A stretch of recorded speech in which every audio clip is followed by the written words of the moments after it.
Hello, my name is Steve Smith, aka Z-Axis, and you're listening to your Technology Questions Answered. Today I'll explain the difference between bitmap and vector graphics, the pros and cons, and then give you more free software to try out.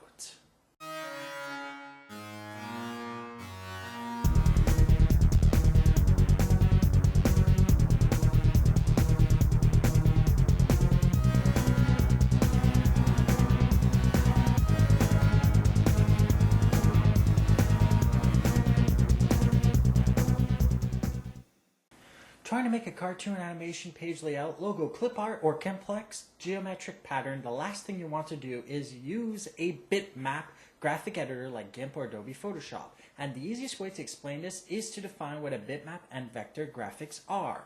Let's start with bitmap since everyone knows what a JPEG is.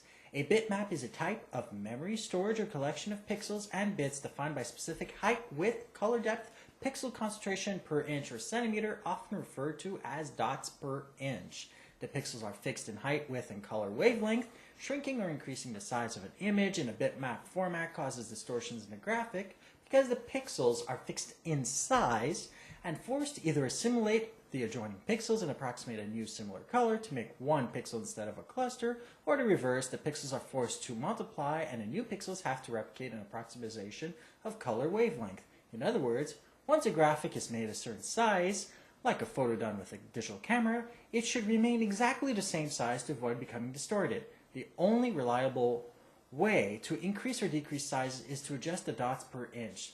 This changes the height and width printed out, but keeps the pixel height and width identical.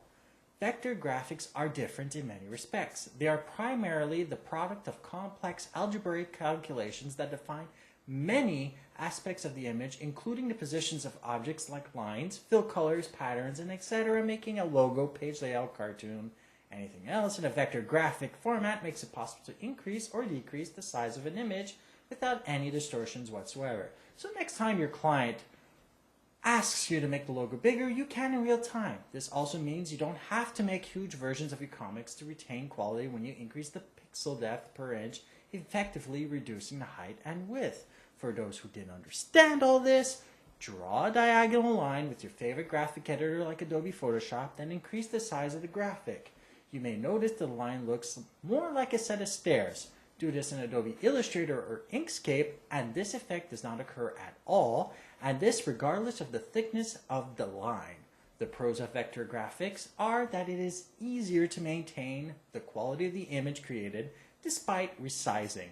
Easy to make page layouts and create professional cartoons like those in comic books. The cons are that most of the image manipulation and filters can't really be used in a vector type graphic editor.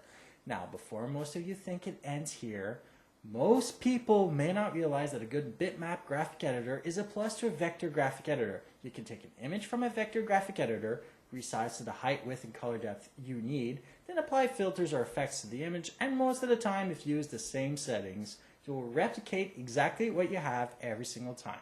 So for anyone who wants to make or create a brand new comic book hero, this is your chance. The vector graphic editor most people use is Adobe Illustrator. It costs an arm and a leg, so how about we save a little cash and use the one I prefer, InkScape. You can get it at InkScape.org and it's free.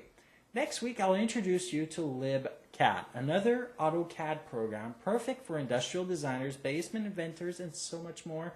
If you are a basement inventor, industrial designer, or an artist that loves using AutoCAD or LibCAD, you can send me your design to showcase in next episode. Send it over to tqa@zaxis.net. I'll make sure I showcase your design with all your contact information in next week's episode of Technology Questions Answered. For the rest of you, you can also send me your questions, comments, stories, or suggestions over to tqa@zaxis.net. Don't forget to subscribe, share, and like this episode.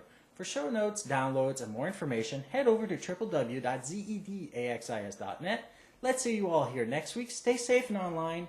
Have a great day.